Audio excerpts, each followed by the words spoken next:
O homem tem ciência das coisas da terra, mas a sabedoria é dom de Deus. Livro de Jó, capítulo 28. Na verdade, há veios donde se extrai a prata, e para o ouro, lugar em que o derretem. O ferro tira-se da terra, e da pedra se funde o metal. Ele põe fins às trevas e toda a extremidade. Ele esquadrinha as pedras da escuridão e da sombra da morte. Transborda o ribeiro até ao que junto dele habita, de maneira que não se pode passar a pé. Então intervém o homem e as águas se vão. A terra de onde procede o pão, embaixo é revolvida, e como por fogo as suas pedras são o lugar das safiras, e não tem pó sobre ouro. Pós de ouro. Essa vereda a ignora a ave da rapina, e não a viram os olhos da gralha. Nunca pisam os filhos de animais. Nunca a pisam os filhos de animais altivos. Nem um feroz leão passou por ela. Ele estende a sua mão contra o rochedo e revolve os montes desde as suas raízes. Dos rochedos faz sair os rios, e o seu olho descobre todas as coisas preciosas. Seu olho, né? Os rios tapa e nenhuma gota sai deles, e tira para a luz o que estava escondido. Mas onde se achará a sabedoria? E onde está o lugar da inteligência? O homem não lhe conhece o valor, não se acha na terra de viventes. O abismo diz, não está em mim. O mar diz, ela não está comigo. Não se dará por ela ouro fino, nem se pesará prata em câmbio dela. Nem se pode comprar por ouro fino de Ofir, nem pelo precioso ônix pela safira. Com ela não se pode comparar o ouro ou o cristal. Não se trocará por joia de ouro fino. Ela faz esquecer o coral e as pérolas, porque a aquisição da sabedoria é melhor que a dos rubis.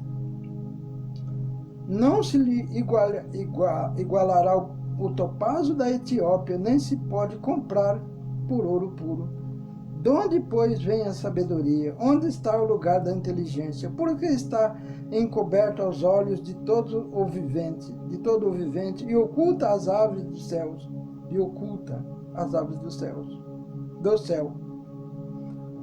A perdição e a morte diz, ouvimos com os nossos ouvidos a sua fama. Deus entende o seu caminho e ele sabe o seu lugar, porque ele vê a extremidade da terra e vê tudo, e o que há embaixo dos céus. Quando deu peso ao vento e tomou a medida das águas, quando prescreveu uma lei para a chuva e caminho para os relâmpagos dos trovões, então a viu e manifestou, e estabeleceu-a e também a esquadrinhou. Mas disse ao homem, eis que o temor do Senhor é a sabedoria. Apartar-se do mal é a inteligência. Então, meu irmão, o que é sabedoria? Temer a Deus. O que é temer a Deus? Prestar-lhe reverência, ouvir os conselhos de Deus e segui-los. E apartar do mal é a inteligência. O homem, nesses tempos finais, irmãos, inteligente, vai se apartar do mal. E vai se esforçar em fazer aquela reforma íntima da qual eu tanto tenho falado. Por mais puros e santos que sejamos, irmãos, por mais que estamos debruçados no Evangelho, precisamos revisar, porque a nossa alma, o nosso agir, nosso caráter, a nossa forma de pensar. Ah, irmão, mas eu não falo palavras torpes. É verdade, irmão. Mas às vezes a expressão da nossa voz sai com intimidação, sai com arrogância. mesmo com boa intenção. Então precisamos sim abrandar a nossa voz, nos apartar do mal e temer a Deus. Isso é temer a Deus. Quando tratamos o nosso irmão, por menor que seja, por pequenino que seja, por sem entendimento que seja, por pecador que seja, por corrupto que ele seja, eu preciso aprender urgentemente essas coisas. Quando vos falo é porque eu preciso eu e precisa você saber que é uma alma criada por Deus, um ser criado por Deus, e por isso precisa ser tratado com respeito. Essa é a reverência para com Deus. Este é o temor para com Deus. Quando nós usamos a palavra de Deus para dirigir aquele, ministrar aquele que não tem entendimento. Ah, meu irmão, mas nesse tempo final ninguém é inocente. Inocente não somos mesmo. Mas entendimento nenhum de nós temos. Porque então seríamos como luz, né? Chegou ao ponto de achar que tinha tanto entendimento que ia fazer o quarto céu para habitar acima de Deus. Falta de entendimento. Está vendo, irmão, a nossa pequenez? Por que se faz necessário refletirmos dia e noite, até nos sonhos, se possível, para buscar entendimento, para aprender a reverenciar a Deus, para aprender a temer a Deus. Muitas vezes nós pensamos que temer a Deus é, oh, Deus está descendo ali, eu vou correr, eu vou me esconder dele.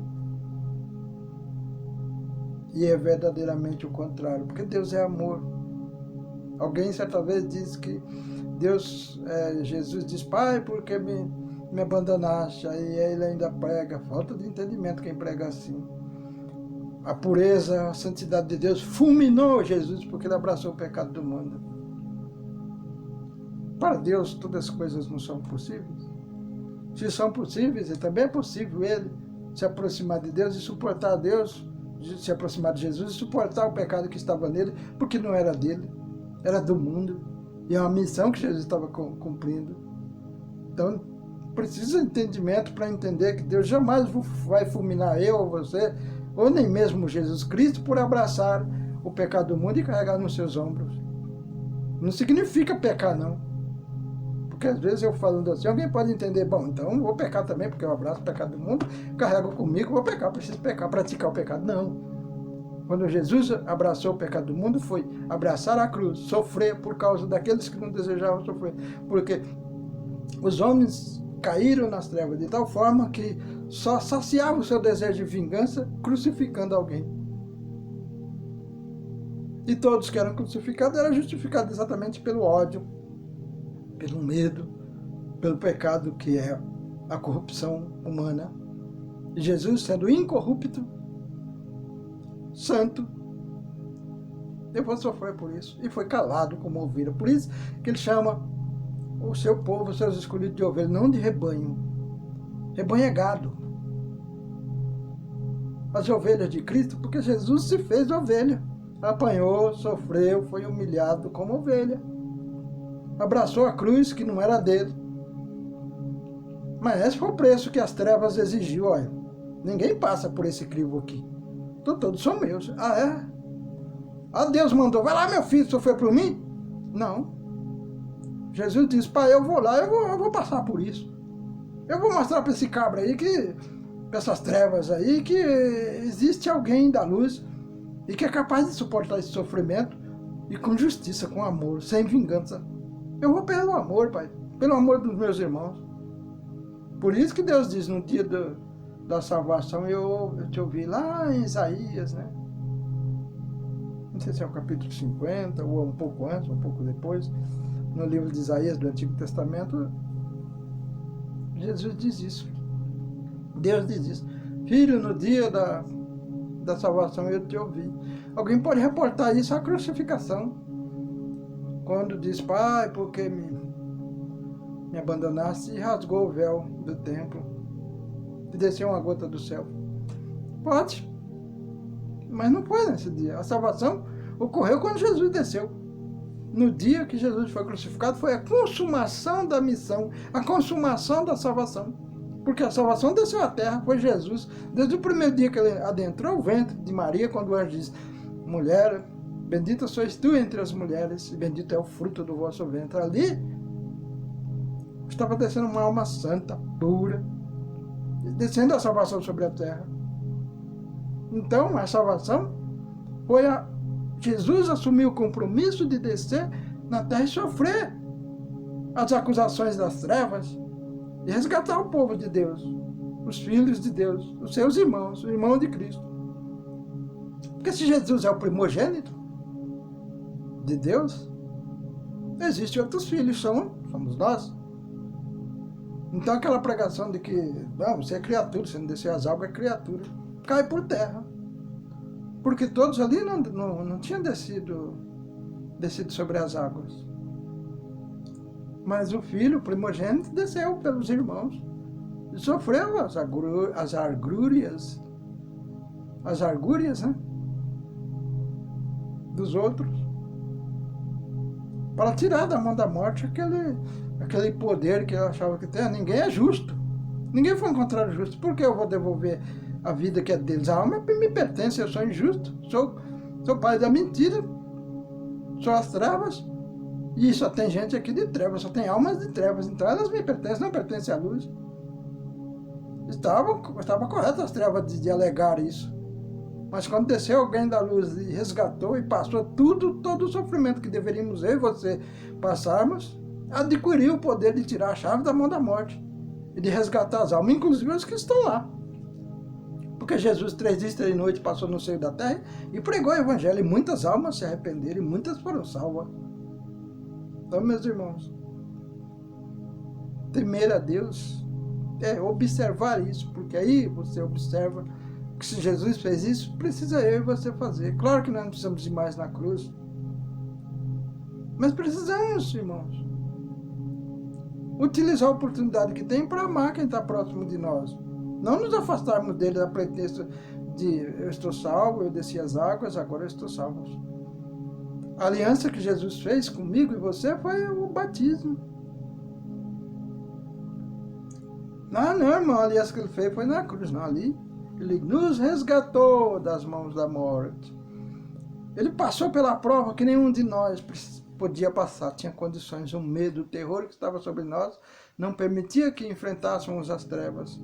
A falta de conhecimento, de entendimento, de conhecimento da vida eterna, não permitia que a gente arriscasse perder a nossa vida. E amando quem nos torturava, amando quem nos odiava, amando quem nos crucificava. Mas eu roubei. Todos os que roubam se justificam por alguma coisa. Eu fui justificado. Alguém rico demais me nega meus direitos, me nega minhas oportunidades. Eu cresci sendo explorado, eu nasci sendo explorado, meus pais foram explorados. São assim os que roubam. É assim que eles pensam. E não estão incorretos. Foi assim mesmo que aconteceu na vida deles. Dos que roubam, aqueles que são punidos. Porque hoje existem aqueles que roubam, né? Porque são escravos de Deus Amon. Aqueles que muito dinheiro têm, muito poder têm, mas não saciam a sua alma. Porque a escravidão ao Deus poder, ao Deus Amon, é tamanha que a satisfação dele é sempre tirar dos outros, sempre oprimir.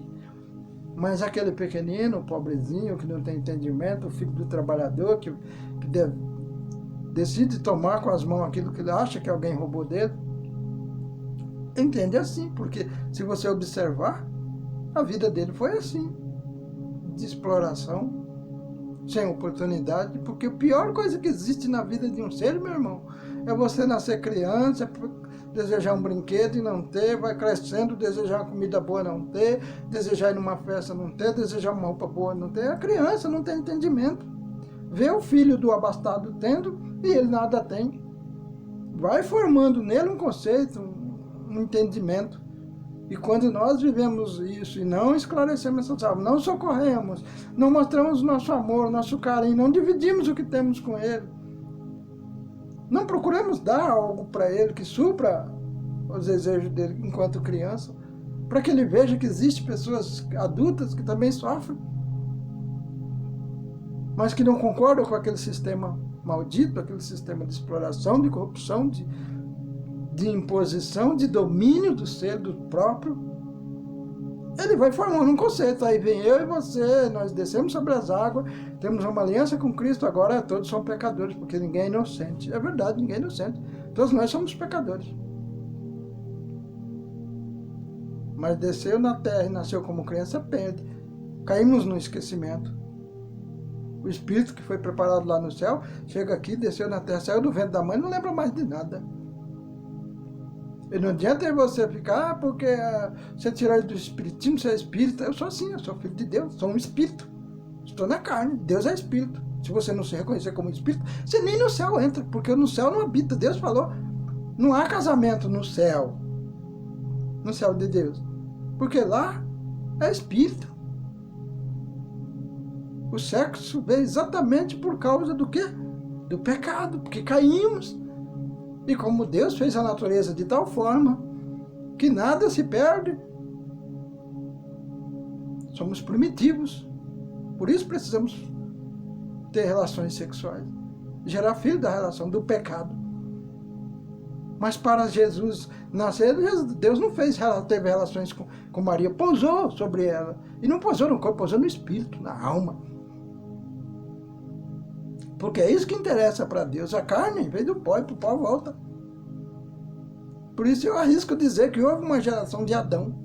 Geração adâmica, porque a Bíblia relata aqui, dá a impressão que viveu lá alguns dias e depois ele desobedeceu. Está vago essa narrativa, essa narração da vida de Jó no Jardim do Éden. Mas seria Jesus, Deus, tão inocente de fazer alguém que ele ia pecar no dia seguinte ou no mês seguinte, sem ter filho, sem ter uma geração? Isso é ignorância, irmão, da nossa alma, do nosso espírito. Nós nos apegamos tanto ao Evangelho, tanto à nossa própria arrogância, que acabamos achando que tudo que nós entendemos é o que é. Mas vamos analisar pelo prisma, pelo entendimento de Deus. Quando ele fez Adão, ele resgatou uma geração. Adão e Eva teve uma geração, filhos de Deus. Por isso ninguém explica como que os filhos de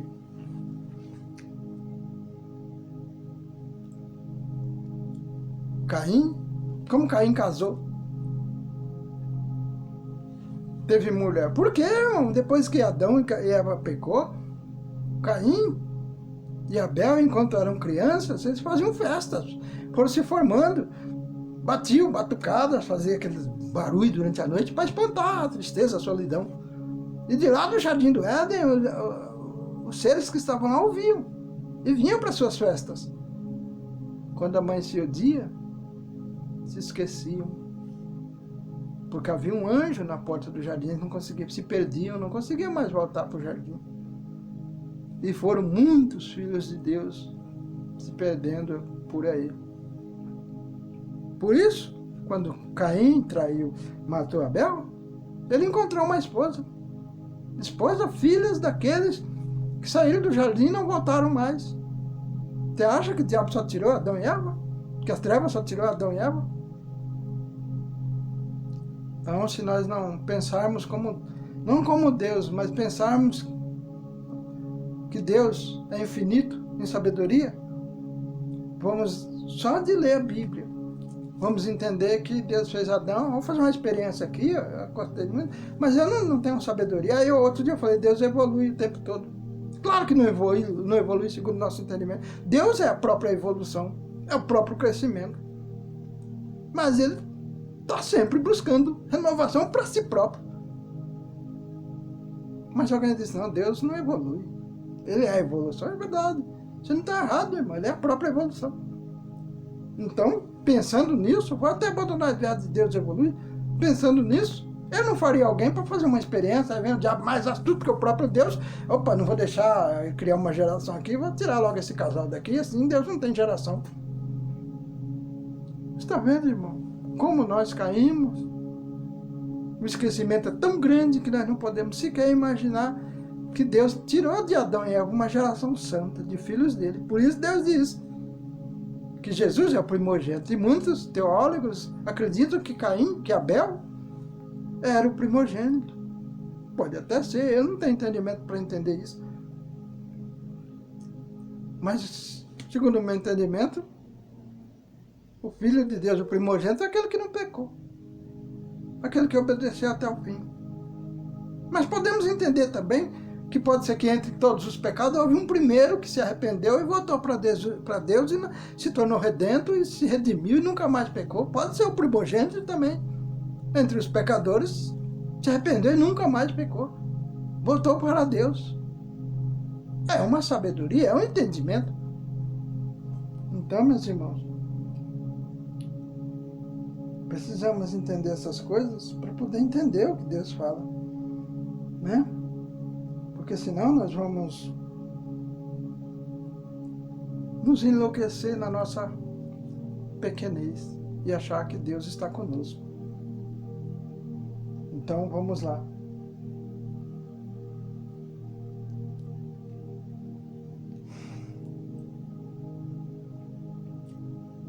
Versículo 22, voltar aqui porque eu me perdi nos versículos do capítulo 21. A perdição e a morte diz, ouvimos com os nossos ouvidos a sua fama. Versículo 23, Deus entende o seu caminho e ele não sabe o seu lugar, porque ele vê a extremidade da terra e vê tudo o que há debaixo dos céus. Quando deu peso ao vento e tomou a medida das águas, quando prescreveu uma lei para a chuva e caminho para o relâmpago dos trovões. Então ouviu e manifestou e estabeleceu também, esquadrinhou. Aí no último versículo, né, irmãos, 28. Veja o capítulo 28 e o último versículo é o 28. Mas diz ao homem, eis que o temor do Senhor é a sabedoria. É o versículo 28 do capítulo 28, ou seja, o último versículo desse capítulo. E apartar-se do mal é a inteligência. Guardamos isso no nosso coração. Sermos inteligentes é apartar do mal. Mas apartar do mal não é só dos pecados que os nossos amados irmãos pastores nos ensinam, não. Apartar do mal também é deixar de acreditar que Deus é imprudente, que Deus criou lá um Adão e Eva e o diabo, a mais astuta que é o próprio Deus, a serpente, arrancou antes de Deus criar uma geração. Por isso eu digo, irmão, todos os seres que lêem a Bíblia, lêem o Evangelho, é evangélico. Todos os seres que lêem é cristão. E todas as religiões pertencem a Deus. Por isso nós precisamos urgentemente parar de chamar os outros de seita. Ah, mas alguém batiza nu dentro d'água. Aquilo é pequenez de espírito. É a concupiscência da carne. É que o homem caiu tanto que chegou a esse ponto. Mas nem por isso ele deixa de ser filho de Deus. Por isso todas as religiões em cima da terra pertencem a Deus. Porque Deus é sábio. E apartar do mal também é apartar do jugo. De porque eu e você somos evangélicos e pertencemos a uma igreja prudente, uma igreja que busca sempre estar na presença de Deus, que os demais não pertencem a Deus. Quando fazemos isso, estamos julgando, estamos excluindo do nosso convívio aqueles que não pertencem aos nossos entendimentos, aqueles que não coagunam conosco a mesma fé. Fique na graça do nosso Senhor Jesus Cristo. E mais uma vez eu te lembro, se você considerou relevante esse vídeo, se inscreva no canal, clique no sininho das notificações e dê o seu gostei. É aquela, quando você entra no vídeo, né? Vai lá, gostei, não gostei. Faça isso, me ajude a fazer com que esse canal cresça. E se essa palavra tiver alguma relevância para tu, terá para outros. E quem sabe assim vamos crescer em espírito e verdade. E saber que os nossos irmãos espíritas pertencem a Deus. E deles tem vindo revelações divinas.